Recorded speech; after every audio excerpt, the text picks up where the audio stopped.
자, 그러면 주주총회 시작해 보도록 하겠습니다. 오늘도 마찬가지입니다. 저희가 평소에는 두 가지 안건과 또 토픽 종목들을 소개를 해드리곤 했는데 지금 상황이 워낙 위급하다 보니까요. 다 제쳐두고 국내 증시 상황을 점검하도록 하겠습니다. 함께 이야기 나눌 두 분 모셔보죠. 박춘현, 송률 매니저님 나오셨습니다. 안녕하십니까? 안녕하십니까? 네. 자, 오늘 첫 번째 안건 바로 만나보도록 하겠습니다. 국장감사 이어지고요. 비상계엄 이후에 5거래일 만에 반등했다라는 타이틀을 잡아봤습니다. 많이 기다리셨을 겁니다. 대체 언제 오를까? 무언가 뚜렷하게 나온 게 없기 때문에 계속해서 떨어지는 걸 보면서 이게 좀 반등의 요소가 있을까 하는 생각들 많이들 하셨을 것 같은데 일단 오늘 어제 빠진 만큼은 회복이 됐고요. 좀 추가적으로 더 오를 수 있을지 이 부분에 관심이 많이 쏠릴 것 같은데 일단은 주주들의 이야기를 한번 들어보고 와서 이야기 본격적으로 나눠보도록 하겠습니다. 첫 번째 시크릿 주주 만나보시죠. 네, 오늘도 종목 토론박이 아닌 이 증시에 대한 투자자들의 목소리를 들어보도록 하겠습니다. 두 번째 국장감사 함께 열어보도록 할게요. 네, 전 세계가 다 오를 때 쭉쭉 내려갔으면서 고작 2% 오르고 반등이라고 올려주셨는데요. 아무래도 글로벌 증시와 이렇게 디커플링을 보였고 오늘도 상승하긴 했지만 그동안의 하락분이 너무 컸다라는 우려감 이렇게 남겨주셨습니다. 그리고 또 6.25 전쟁 이후 지금이 제일 위기인데 증안펀드 지금 안 쓰면 언제 쓰냐라고 올라와 있습니다. 10조 증안펀드 투입될 건지 안 될 건지 두고 이야기가 참 많은데요. 지금 만약에 투입이 되더라도 매도 물량 대비 너무 금액이 적다라는 이야기까지 나오고 있습니다. 앞으로 어떻게 진행될지 잠시 뒤에 체크해 보도록 하고요. 또 반등은 좋은데 불안하다. 불확실성 해소가 안 되면 국장은 또 무너진다라고 앞으로에 대한 확실성이 부족하다라는 방향성에 대한 우려도 남겨주셨습니다. 이어서 다음 내용도 체크해 보도록 하겠습니다. 네, 젤렌스키도 바이든이 버티고 있는 한 달 안에 나토 가입을 해야 될 텐데라고 올려주셨습니다. 트럼프는 지금 나토 탈퇴를 고민하고 있다고 하죠. 지금 젤렌스키는 바이든 이 임기를 마치기 전에 가입을 해야 한다라고 올라와 있는데 앞으로의 재건주 흐름도 체크해 보도록 하겠습니다. 그리고 또 중국이 내수 살리겠다, 경기 부양하겠다 하니 여기저기 빨간불 뜨네라고 올려주셨습니다. 오늘 엔터부터 화장품주까지도 기재기를 켜는 모습이었고요. 또 중국이 엔비디아를 패네, 아직 트럼프 임기 시작도 안 했는데 라고 올려주셨습니다. 지금 계속해서 미중 패권 갈등 점점 과열되고 있는데요. 이 부분까지 함께 둘러보도록 하겠습니다. 자, 반응을 보셨습니다. 지금 증시의 움직임을 보면서 주주들은 이런 이야기를 나누고 있는데요. 자, 본격적으로 얘기를 하나씩 나눠보도록 하겠습니다. 일단 우리 박춘현 매니저님 연속 출연이라고 반기는 우리 시청자분이 계신데 그도 그럴 것이 어제 사실 국장감사 저희 처음 이야기를 나눴던 그 분석이 대부분 오늘 좀 맞아떨어지는 흐름이었습니다. 네. 운이 좀 좋았다. 바라는 대로 바람이 됐다. 이렇게 좀 말씀을 좀 드릴 수 있고요. 어쨌든 지금 시장 전반적인 부분은 지수적인 부분에서는 일단 지지를 받을 부분에서 지지를 받았기 때문에 이제는 앞으로 우리 시청자 여러분들 생각하실 때요. 빵빵빵 올라가는 것보다는 지금 현재 한 2,500선, 예를 들어서 2,500선이라든가 이 부분을 좀 지켜주는 2,400에서 500선을 지켜주는 흐름만 나와도 나쁠 것이 없다. 그리고 우리 증시는 지금 정치적 리스크를 제외하고는요. 글로벌적으로도 봐도 그렇게 시장을 짓누를 만한 그렇게 큰 악재는 저는 없어 보인다라고 말씀을 좀 드리고 싶습니다. 그렇기 때문에 여러분들도 지금부터 계획을 잘 짜시면 투자 계획을 잘 짜시면 분명히 얼마 남지는 않았지만 분명히 저는 좋은 결과 내실 수 있을 것이다. 그것도 올해 안에 이렇게 말씀드리도록 하겠습니다. 네, 알겠습니다. 우리 송률 매니저님이 계속 계엄 사태 이후에 움직이고 있는 증시 상황을 좀 평을 해주신다면요. 일단은 너무 안 좋습니다. 이게 저희가 비슷한 선례를 얘기를 하자고 하면은 박근혜 대통령 사태 때가 있었는데 그때를 좀 예시를 좀 들고 싶습니다. 그때 같은 경우는 사실상 지금처럼 변동성이 크지는 않았습니다. 굉장히 제한적이었는데 2016년도 10월에 맨 처음에 탄핵소추안이 시작이 되고 그다음에 2017년 3월에 탄핵이 결정이 됐습니다. 그때 증시 흐름을 보시면요. 생각보다 그렇게 크지는 않았습니다. 크지 않았고 지금 같은 경우가 굉장히 변동성이 크다. 제가 이 얘기를 왜 드리냐면은 당시 박근혜 대통령 탄핵 이후에는 증시가 계속해서 우상향을 했습니다. 그 얘기는 뭐냐면은 지금 이제 계속해서 내란 혐의 관련 내용들이 나오면서 외국인 중심으로 투자 심리가 악화되고 있는 부분이 굉장히 크게 작용을 하고 있다. 이 내용만 어느 정도 해소가 된다고 하면 다시 한번 우리 증시도 충분히 반등할 수 있는 상황이다. 이런 말씀 좀 드리고 싶고요. 자, 유구간입니다. 2016년도 이때 이제 탄핵 얘기가 나오면서 3월 달에 결정이 나고 계속해서 우상향을 했습니다. 이게 2017년도까지 흐름이고 우리 지금 증시 상황만 놓고 보더라도 지금 현재 계엄령 관련된 상황만 어느 정도 가시적인 결과가 도출이 된다고 하면은 다시 한번 반등할 수 있는 구간은 맞다. 하지만 리스크가 너무 큽니다. 지금 이제 계속해서 하락을 했고 오늘 같은 경우는 코스닥 한 5% 정도 올랐습니다. 기관하고 외국인 매수세가 들어왔는데 오늘 같은 경우는 전반적으로 증시를 개선할 수 있는 내용들이 많이 나왔어요. 그럼에도 불구하고 5%밖에 상승을 못했다는 거는 아직까지도 상방을 제한하는 요인이 굉장히 많다. 이런 내용도 참고하시면 좋을 것 같고요. 일단 가장 중요한 거는 외신에서는 아직도 우리나라 지금 정세를 불안정하게 평가를 하고 있기 때문에 어느 정도 이런 분위기 자체가 반전이 되어야 추가적인 우상향이 가능한 시점이다. 그 전까지는 한동안 이렇게 결과가 도출되기 전까지는 변동성이 클 수밖에 없는 상황이다. 이런 내용으로 보고 있습니다. 네. 일단 오늘 뭐 양시장 오른 것들 그리고 종목별로 보더라도 적지 않은 폭으로 올랐기 때문에 표면적으로는 좀 다행이다 싶은 하루긴 했는데요.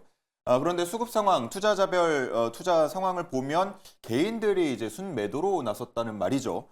이걸 뭐 여러 가지로 해석을 해볼 수 있겠습니다만 결국은 지금의 이런 불안정한 장이 조금 더 장기화할 수 있고 이렇게 반등을 이용해서 나는 손실을 조금이라도 줄이겠다라고 나서는 개인들이 있지 않나 하는 생각인데 어떻습니까? 기관이 계속 받치고 있는 이 상황 오래 갈 수 있습니까? 뭐 기간은 우리가 일반적으로 알기에 패시브 자금으로 알고 있습니다. 뭐 패시브 자금이란 일단 한번 들어오면 꾸준히 오랫동안 보유를 하기 때문에 패시브 자금이라고 하는데 일단 기관 쪽에서 이렇게 물량 들어오는 거는 뭐 저는 나쁘지 않다라고 말씀을 좀 드리고 싶고요. 제가 우리 시청자 여러분들에게 요거 하나 팁을 하나 드리도록 하겠습니다. 뭐 이제 다른 시향보다는 우리 개인 투자자 여러분들이 보시면은요, 이렇게 주식을 팔 때 보면 현재가가 10,000원이면은 10,000원에 절대 아까워서 못 팔아요. 그쵸. 11,100원, 12,100원, 13,100원, 14,100원에다가 매도를 위로 걸어 놓는단 말이죠. 그렇죠. 근데 외국인들은 살 때 그냥 시장가로 사버려요.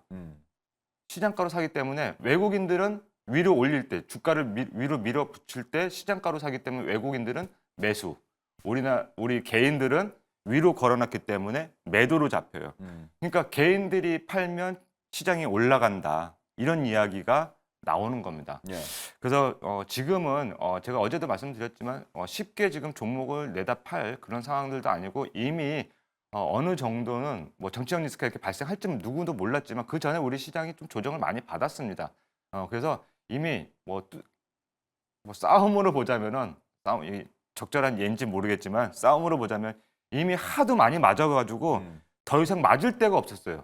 그런 상황에서 이번에 이런 정치적 리스크가 발생을 했기 때문에 조금 이 반등 폭도 조금 빠르지 않았나. 하지만 지금 우리 주식시장에서 가장 싫어하는 제일 큰 악재라고 하는 불확실성은 아직 좀 남아 있기 때문에 지금 내 종목에 큰 악재만 없다면, 그다음에 내 종목에 큰 거래량만 없다면은 지금은 조금 위아래로 흔들려도 변동성에는 충분히 이럴 수 있어라는 마음가짐을 가지고 조금 더 버티시면 저는 분명히 좋은 시점 오리라 말씀드리고 싶습니다. 예.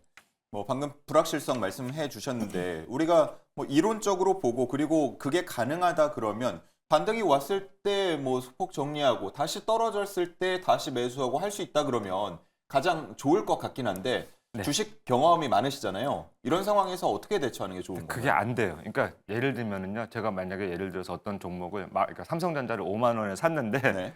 4만 원에 손절을 했어. 음. 손절하고 일단 조금 내려가 있다가 뭐 이따 4만 5천 원, 4만 6천 원 올라올 때 다시 사야지 이런 마음을 먹잖아요. 예. 손이 안 나가요. 내가 손절했던 종목한테는 다시 무서워서 이거 또 4만 원, 4만 5천 원에 사가고 또 4만 원까지 떨어지면 어떡하지? 라는 무서움이 있기 때문에 손이 안 나간단 말이에요. 그렇기 때문에 지금은 만약에 삼성전자의 악재가 아닌 내 종목의 악재가 아니라면은 지금은 정말로 고통스럽더라도 지금은 버티자. 홀딩하는 거, 홀딩하자. 버티자 이렇게 좀 말씀을 좀 드리고 싶습니다. 분명히 지금 이 사태는요, 만약에 그러니까 예를 들면 글로벌 경기 침체라는 뭐 어마어마한 악재라든가 우리나라에 무엇이 뭐가 와가지고 뭐 천연재해가 와서 아니면 뭐 질병이 와서 어마어마한 악재가 터진 것이 아니거든요. 지금의 이 리스크는 언제건 중간에 뭐 그렇게 오랜 기간, 뭐 2년, 3년, 4년, 5년 안에 뭐 이렇게 길게 안 가고 단기간에 좀 어느 정도 종합될 수 있다. 소멸될 수 있는 부분들이기 때문에 지금 이렇게 매도하는 거는 그러니까 거의 투매에 참여하지도 말고 지금은 뭘 사지도 말고 차분히 일단 지켜보다가 방향성 나올 때 탁 건들면은 저는 충분히 좋은 결과 맺을 수 있을 거다. 이렇게 말씀드리겠습니다. 알겠습니다. 앞서서 봤던 시크릿 주주 시간에 봤던 그 주주들의 이야기 중에 증안펀드에 관련한 이야기도 있었어요. 뭐 6.25 전쟁 이후의 최대 위기다라는 그 심정을 말씀하시면서 지금 증안펀드 안 쓰면 언제 쓰냐라고 얘기를 하고 있는데 실제로 뭐 개인 순매도 잡히는 것만 보더라도 개인들은 못 버티거나 아니면은 뭐 여러 가지 실망감 때문에 지금 나가고 있는 상황입니다. 증안펀드에 대한 기대감도 있을 것 같긴 한데 어떻습니까? 사실 증안펀드라는 게 가동된 적이 사례가 그렇게 많지가 않습니다. 패닉세를 방지하기 위한 장치의 수단으로 사용이 되었기 때문에 사실 가동된 건 2008년이 대표적인 사례인데요. 당시만 하더라도 5천억 정도 조성을 해서 1,030억 정도를 집행을 했습니다. 그때까지만 하더라도 코스피가 당일날 5.8% 올랐었고 한 달 사이에는 한 16% 가까이 상승을 했었는데요. 지금은 그래도 어느 정도 가동할 수 있는 여건과 가능성이 높은 상황이다. 이렇게 좀 말씀드리고 싶고요. 코로나 때도 사실 조성만 했다가 가동하지는 않았습니다. 그때 당시 코스피가 1,400포인트까지 밀렸는데도 가동하지 않았습니다. 근데 왜 지금은 가동할 가능성이 높냐면은 글로벌 증시와의 괴리가 확대가 되고 있습니다. 그리고 코스피 같은 경우는 연중 최저점에 지금 위치해 있기 때문에 어느 정도 가동할 수 있는 가능성도 높다. 지금 정부 같은 경우는 한 7일 연속 계속해서 가동할 가능성도 있다라고 언급을 하고 있는데 지금 증시 환경이 너무 안 좋습니다. 너무 안 좋기 때문에 일시적으로나마 개선하기 위해서는 어느 정도 가동할 가능성도 있기 때문에 아직까지는 불씨는 살아있다. 이렇게 좀 보고 있고요. 가장 중요한 거는 아까도 말씀드렸다시피 가장 중요한 리스크를 해소하는 데 있습니다. 이게 어느 정도 지금 이제 탄핵 리스크가 해소되기 전까지는 계속해서 외인, 기관 같은 경우는 제한적인 수급이 유지될 것이다. 이렇게 보고 있고요.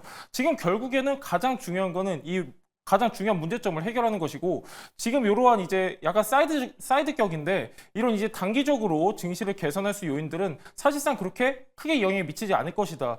지금 이제 외국인 같은 경우는 외신에서 계속 때리고 있습니다. 블룸버그 통신도 그렇고 BBC에서도 그렇고 한국에 투자하고 있는 투자자들은 계속해서 주의할 필요가 있다. 이런 메시지를 내놓고 있기 때문에 뭐 사실 이게 증안펀드가 가동이 된다고 하더라도 단기적으로 일시적으로 증시 개선할 수 있는 효과 정도는 나올 수 있겠지만은 중장기적인 관점으로는 효과가 제한적일 것이다. 이렇게 보고 있습니다. 네. 자, 일단 오늘 뭐 이렇게 반등을 시작하다 보니까 주변에서도 이거 저점이 나온 건가 하는 말씀들을 하면서 있는 돈 없는 돈 끌어다가 일단은 추가 투입하면서 좀 손실을 만회해야겠다라는 얘기들도 적지 않게 하고 있는 상황입니다. 자, 일단은 오늘 장 마감 후에 금투세 폐지 소식이 나왔기 때문에 내일장에 대한 기대감이 조금 살아있고 그리고 주말에 2차 탄핵소추안 표결이 이루어질 것으로 보이는데 어쨌든 여당 내에서도 조금 달라진 분위기가 감지가 되다 보니까 다음 주 월요일에는 이번 주 월요일하고 좀 다른 거 아닌가? 라는 지금 얘기들도 하고 있거든요. 그러면 만약에 내가 추가로 자금을 투입한다라고 봤을 때 지금입니까? 저는 일단은 정치적 불확실성이 아직까지 남아있긴 하지만은 워낙에 지금 최근에 과대낙폭이었습니다. 증시 자체가. 그러다 보니까 충분히 지금 시점에서는 1차적으로 매수 시기로 봐도 좋을 것 같은데 사실 여러 가지 대안이 나오고 있습니다. 지금 표결 문제 이후로 보더라도 국무총리가 권한 대행을 할 것이다. 아니면은 국무총리도 탄핵 대상에 포함이 되어 있기 때문에 그 다음 권한 대행인 기획재정부 장관이 권한 대행을 이어갈 것이다. 이런 전망이 있는데 지금 우리 증시에서 가장 중요한 거는 수장이 없다라는 겁니다. 수장이 없기 때문에 어느 정도 지금 불확실성만 개선이 된다고 하면은 추가적으로 증시 환경이 개선이 될 것으로 보고 있고요. 가장 중요한 거는 이 표결 이후입니다. 일단은 표결 이후에 저는 어떤 결과가 나오더라도 불확실성이 해소되면서 추가적으로 증시가 어느 정도는 반등할 것이다. 이렇게 보고 있기 때문에 다음 주는 그래도 이번 주보다는 나은 한 주를 기대해봐도 좋을 것 같습니다. 알겠습니다. 자, 이제 뭐 마지막 질문을 드려야 할 것 같은데 사실은 지금의 상황에서는 어떤 호재가 들려오더라도 우리 뭐 국내의 불확실성 그리고 악재들 이런 거에 다 희석이 되면서 호재로 느껴지기가 좀 쉽지는 않습니다만 그래도 중국에서 14년 만에 통화정책 완화를 한다라는 소식이 전해지면서 오늘 뭐 화장품주나 이런 것들은 그 다른 거에 비교했을 때 좀 더 상승폭이 컸던 것 같거든요. 네. 어떻습니까? 관련해서 종목들 좀 선별할 필요가 있겠습니까? 뭐 중국 정말로 가깝고도 먼 나라입니다. 근데 우리나라와 뭐 가장 근접해 있는 또 나라이기도 하고 우리나라와 무역에 대한 부분들이 상당히 밀접하다라고 말씀드릴 수 있겠습니다. 예를 들면 뭐 중국이라든가 뭐 일본이라든가 뭐 우리나라와 근접하게 있기 때문에 이 나라들과의 관계에서 또 무역이라든가 뭐 통화 정책이라든가 이런 부분들에 있어서 우리나라가 영향을 안 받을 수가 없습니다. 특히 우리 증시는 더욱 영향을 받을 수밖에 없다라는 말씀. 그래서 지금 그 전에도 뭐 지금 중국에서 이번에 통화 정책 완화를 펼치고는 있지만 그 전에도 벌써 중국 부양책은 나왔습니다. 부동산을 위주로 해서 뭐 조금 미흡하다라는 이야기가 좀 있긴 있었지만 어쨌든 분위기는 그때도 우리 증시 조금 일부 반등은 나왔거든요.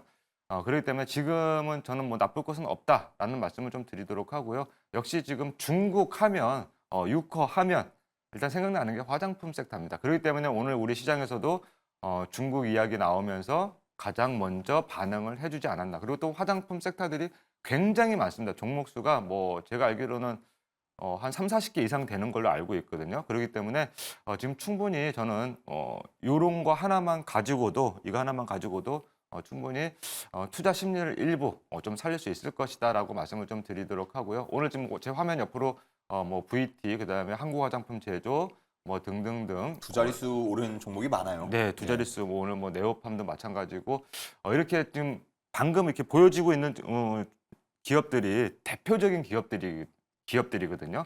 그러니까 이런 대표적인 기업들이 오름으로써 일단 시장의 분위기, 투자 심리를 끌어오는 거. 주식은요, 저는 딴 거 없다라고 봅니다. 물론 업황 실적 등등등 기대감 다 좋아야 되겠지만 일단 이렇게 투자 심리가 개선된다라는 거는 저는 절대 나쁘지 않다라고 생각합니다. 오히려 이게 도화선이 돼서 다른 쪽으로도 다른 뭐 업종 테마로도 넘어갈 수 있다. 저는 이렇게 말씀드리고 싶습니다. 네, 알겠습니다. 자, 여기까지 해서 오늘 국내 증시 상황 한번 점검을 해봤고요. 우리 두 분께도 마찬가지로 뭐 섹터 구분 없이 탑픽 종목 하나씩만 좀 가져와 달라 이렇게 말씀을 드렸습니다. 그래서 두 분이 종목을 꼽아 오셨는데요. 어떤 종목인지 만나보겠습니다. 자, 대한전선과 한화오션이 나왔습니다. 두 종목 뭐 역시나 오늘 다 급등한 종목들인데 자, 선정한 이유를 차례로 한번 들어보도록 하죠. 다 대한전선 먼저 말씀해 주시죠. 네, 오늘 종목을 선정하는데 오늘도 어려웠습니다. 솔직히 말씀드리면요. 뭐 적당히 오른 종목을 찾아야 되는데 오늘 대부분들이 좀 많이 올랐기 때문에 또 1, 2%라든가 오늘 조정받았다라고 하게 되면 오늘 이런 시장 흐름에도 부름을 맞지 못하는 종목은 조금 그렇지 않을까라는 생각도 해봤고요. 자, 대한전선 같은 경우는 저도 일단 두 번째 도전을 하는 종목입니다. 지금 대한전선 오늘 뭐 수주 공시도 나왔습니다. 지금 그 전에도 마찬가지로 제가 이 종목을 여러분들께 소개를 시켜드릴 때는 유럽 수주로 인해서 좋은 결과치를 매출이 좋게 찍힐 것이다라는 부분을 말씀을 좀 드렸었는데 지금 영국, 독일, 네덜란드 이런 쪽에 좀 수주를 따고 있거든요. 그리고 땄었거든요. 근데 최근에 지금 오늘 나온 뉴스로는 그 가장 까다롭다라는 스웨덴 이쪽에서 지금 1천억 규모의 최고압 전력망 구축 수주 공시가 오늘 또 나왔습니다. 예. 뭐 그런 부분들을 다 놓고 본다면 지금 기대감 자체는 대한전선이 나쁘지는 않다. 그리고 또 다시 한번 말씀드리면 지난 2분기 누적 신규 수주액이 1조 223억이었습니다. 근데 지금 12월 기점에서 그러니까 현 시점 12월 기점으로는 3분기 말 기준으로는 2조 3,258억. 자, 그러면은 뭐 도대체 왜 2조, 1조 이렇게 이야기하는데 그게 도대체 어느 정도 수준이 되는 거냐라는 궁금증이 있으실 텐데요. 그러니까 작년 기준 2030년 말 기준으로 봤을 때 총 매출이 2조 8천억이었습니다. 대한전선이. 근데 올해는 벌써 24년도에는 벌써 지금 3조 3천억을 예상을 하고 있습니다. 컨센서스 자체가. 그리고 내년 25년도에는 3조 7천억. 그러니까 지금 작년에 2조 8천억부터 시작해가지고 차츰차츰 매출이 늘고 있다라는 거. 매출이 찍힌다라는 이야기는 정말 좋은 이야기고요. 그리고 이제 최근에 구리값이 많이 오르고 있습니다. 구리값이 많이 오르고 있습니다. 전선 만드는 기업인데 구리값이 오르면 원자재 값이 올라가지고 영업이익에 타격받는 거 아닌가라고 여러분들이 생각하실 수 있는데 전선은 구리값이 오르면 납품가도 오릅니다. 그렇게 계약을 해요. 그래서 구리값이 낮으면 납품가도 낮아지고 구리값이 오르면 실시간으로 적용이 됩니다. 그래서 구리값이 높으면 또 납품가가 높아집니다. 그래서 구리 가격이 높아지면 그만큼 영업이익도 좀 좋아지겠죠. 그래서 구리 가격이 오르면 수혜주로 전선 관련주들이 대표적으로 움직이는 것이니까 여러분들 그건 좀 알아두시면 좋겠고요. 어쨌든 이런 모든 부분들을 봤을 때 지금 전선 관련주들은 뭐 좀 대기업들도 세계 유수 뭐 구글이라든가 아마존 등등등 AI 서버에 대한 전력이 많이 필요하다라고 하죠.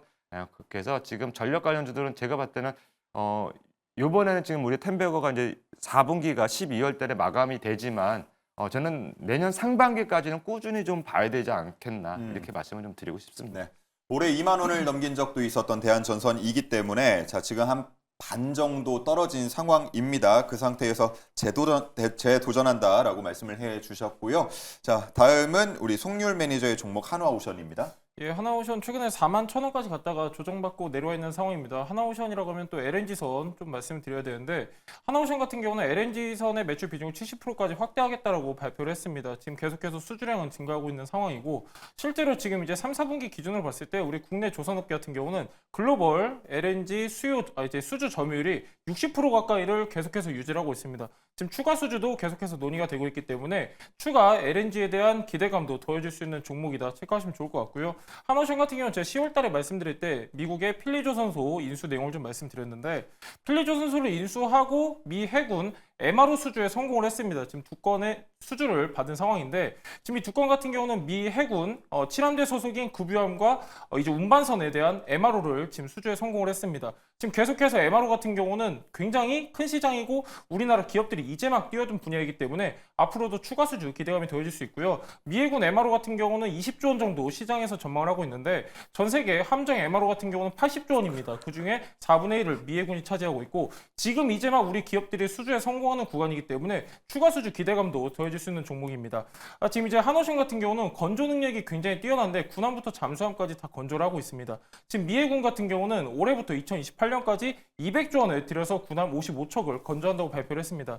지금 미국 같은 경우는 조선업이 굉장히 쇠퇴했습니다. 자체적으로 군함을 건조할 능력이 없기 때문에 중국 다음이 군함 건조 능력 2위가 바로 우리나라입니다. 우리나라가 반사 수혜가 어느 정도 예상되는 시점이기 때문에 하나오션 참고하시면 좋을 것 같고요. 올해 예상 매출액 같은 경우는 작년 대비 40% 증가할 것으로 보고 있고 영업이익은 흑자 전환에 성공해서 1,500억 정도 보고 있는 상황이기 때문에 눌림목 구간에서는 참고하시면 좋을 것 같습니다. 네, 이렇게 두 종목에 대한 선정 이유를 들어봤고요. 이제는 주주들의 이야기 만나보겠습니다. 시크릿 주주입니다.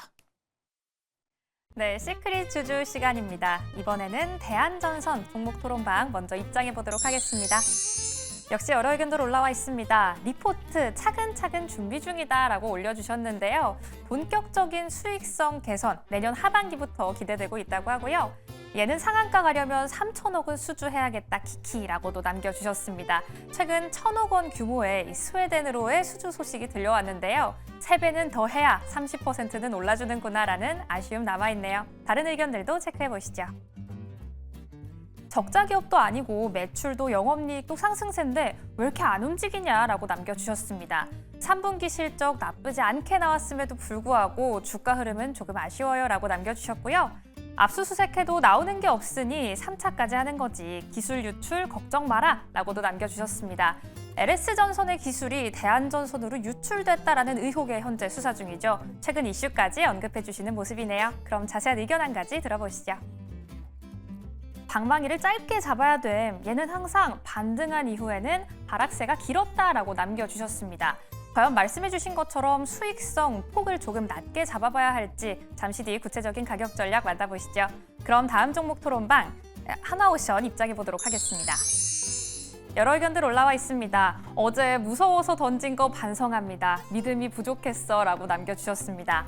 어제는 6.43% 하락하면서 마무리를 했는데요. 오늘 다시 6.53% 오르면서 마감하는 모습이었고요. 리포트 단지 밸류에이션의 이슈다라고 남겨주셨습니다.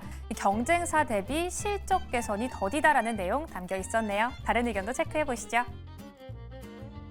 실적이 아무리 좋으면 뭐하냐, 배당을 땡전 한 푼도 안 주는데 라고 남겨주셨습니다. 2015년 이후로 배당에 대한 소식 들려오지 않는 모습이고요. 캐나다 조선업 붕괴, 미 세빙선 사업 수주 가능성 부각됐다라고도 남겨주셨습니다. 현재 러시아 LNG선 3척의 계약 취소가 나왔다고 하죠. 이에 대한 수혜 기대가 묻어있는 모습이네요. 그럼 자세한 이야기 한 가지 들어보시죠. DDX 고소 취하, 결국 누가 이길지 결정되는 건 내년으로 넘어간다라고 남겨주셨습니다. 최근 2차전 다시 한번 시작됐다라는 이슈가 들려왔는데 과연 앞으로의 전망 어떻게 될지 바로 만나보시죠. 네, 주주들의 이야기 듣고 왔고요. 빠르게 한번 이야기 풀어보고 가격 전략 들어보도록 하겠습니다. 대한전선 관련해서는 방망이 짧게 잡아야 한다. 의견 동의하시는지? 저는 그렇지 않습니다. 예. 네, 일단 차트를 보면서 말씀을 드리겠습니다. 그렇지 네. 않다라는 이유가 뭐냐면요. 자, 이게 대한전선의 일봉 차트를 여러분들이 보고 계시는데요. 이 종목이 한번 움직이기 시작하면은요.